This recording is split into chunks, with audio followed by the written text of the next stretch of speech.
Most businesses, some businesses already do it, but today the city of Austin is telling all businesses you have to do it. You have to come up with a plan and require employees and customers to wear a face mask. This is an order that's in effect through August 15th. There are some exceptions to the rule. You don't have to wear a mask if you're alone in a single or separate space, if you're with people who are in the same household as you, if you're eating or drinking, you're outdoors, engaging in activity that is following social distancing. Another exception when wearing a mask poses a safety or health risk. But what about enforcement of that plan? Well, Mayor Steve Adler is joining us this morning to talk about that. Good morning, Mayor. Good morning. Hi. The governor just yesterday said that cities like us here in Austin, you have the opportunity to make this a requirement. Why did that take so long for you to say, all right, let's come up with this rule? Well, I think that cities and counties across the state were trying to figure out how it was that we could make the wearing of masks mandatory. It was something that we had in Austin, and then the governor issued an order that stopped us from being able to enforce it, said that there can't be a criminal or civil penalty associated with the failure to wear a mask. So we've been urging him, the mayors of the major cities around the state sent him a letter 2 days ago. He responded to that letter by saying that we should try to figure out a different way to enforce it. And we all started scratching our heads a little bit, and the county judge in San Antonio suggested this, which was not to require people to wear masks, but to require businesses to require people to wear masks. That's something that the governor has approved, and now we're going to follow that path.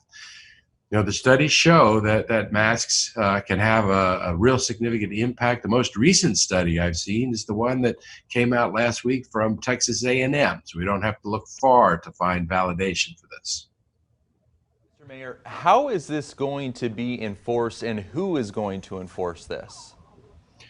Well, you know, we're in the same position with enforcement as we have been since the beginning of March. The way that this happens is if the community actually adopts it and does it.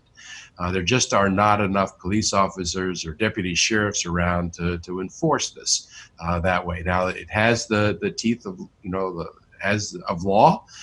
We're going to be able to apply criminal, civil penalties against a business. But, before, when we had the mandatory masking rule and people started adopting it, we never put anybody in jail and we never fined anybody back then. This is something we do as a community because it keeps the community safer. Quite frankly, businesses that I've talked to really want this done. They, as much, if not more than anybody else, wants to try and keep the economy opening. And so everybody has a vested interest in trying to do everything we can to make sure that happens. And remember, when we do something like this, when we change policy on the ground, it takes 3 weeks before we see the impact of that policy on the hospitalization numbers, for example. So we're not going to be able to change the numbers over the next 2 or 3 weeks because that's already set by what we did 2 or 3 weeks ago. That's what's hard about this virus. That's why there are cities around the world that have gotten overwhelmed, because you have to act now knowing that the results of what you do now, you're not going to feel for 2 or 3 weeks. So our numbers, I believe, will continue to go up over the next 2 or 3 weeks because we have not had this in place. Mayor, I understand the need that you're telling businesses that they need to do this, but I want to zero in on something you said just a few seconds ago. You said that there are not enough law enforcement officers to go in and make sure that people are doing this. But didn't you open the door for that? Because if you're taking away police positions and you're taking away money from the police department, and if this is a public safety issue, how do we know that we have enough police officers to respond to other emergencies? Well, the budget that the manager just gave to us didn't take away any boots off the ground. There are a lot of unfilled positions in the police department, and I think that's what he was speaking to. There's still more unfilled positions in the police department that are being recommended to be moved. I think he's talking about taking functions that the police department does that, quite frankly, we don't need police to do. Police should not be the way that we deal with poverty in this city. Police should not be our social service first responders or our mental health first responders. And I think that's what the manager has in mind. He hasn't given us a report yet. The first discussion of that's going to be today at the Public Safety Committee that the City Council has. But you wouldn't support cutting any kind of police officer positions right now? You know, I think that it's really important in this conversation that we're having about reimagining police to take some of the functions that we have given to police that haven't been appropriate, and we've done that through the years. I think it is proper to take those functions away. Mental health should not be the responsibility of the police department. Social service, please join the force not to be social workers. There are people that are trained and skilled in that. And I support reimagining how we do police. That's all part of the overall conversation we're having in the city right now. In fact, cities across the country are having right now. We won't make any decisions until August, so we have time to look at all these proposals. It's not until August when we actually make budget decisions. And Mayor Adler, on this topic of enforcement, you know, San Antonio is going a different route. They are going to fine businesses up to $1,000 if they're not moving forward with this order. Why not do that in Austin? Don't you think that would add some more teeth to this? To be clear, there will be a civil penalty associated with not complying. How much will that be? Don't know yet. You know, we've given the businesses until Tuesday to be able to prepare for this moment.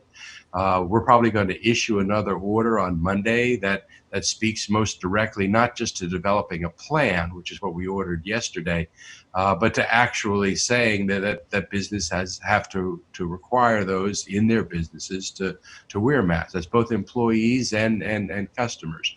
I would anticipate another order coming out early next week. Mayor, what's the holdup with the Latino task force? I don't think there is a holdup. We're moving forward. I'll be out on Saturday with the additional testing that you spoke about on your piece. The city's out there going to be administering and paying for some of the testing that happens. We have a real crisis right now with respect to the Latinx population. That's why the Public Health Department and community care, central health, and others have been doubling and tripling and quadrupling efforts, and we have to do more. I mean, that's our vulnerability right now is that particular population with respect to numbers. That's the focus. But Mayor, there is no task force though right now, right? That has not been created just yet. You know, I know that I don't know about a task force. The most important thing to me was to make sure that the voices of the Latinx community could be heard immediately. You know, back when it was requested, I said, we don't need to take the time to set up a task force, get their voices heard immediately to the decision makers. And that's what's been happening. The conversations with the Hispanic Quality of Life Commission. On Saturday, there was a town Facebook forum that was in Spanish just for that community. Some of the folks that you spoke about on your piece were invited to participate in that because it is the priority, and those voices need to be heard right now. Policies are changing. Additional ways to communicate are happening right now. And Mayor Adler, we know that this new order is for businesses that are public facing, where there's interaction with customers. What about businesses that are more contained? Is there going to be an order for those employees to have to wear masks full time moving forward? You know, I think it's really important in this city right now that people wear masks when they're around other people. We see our numbers going up. We had 220 new cases yesterday. You know, it was just a week or two ago we were bouncing around between 50 and 75 new cases a day, lower than that sometimes.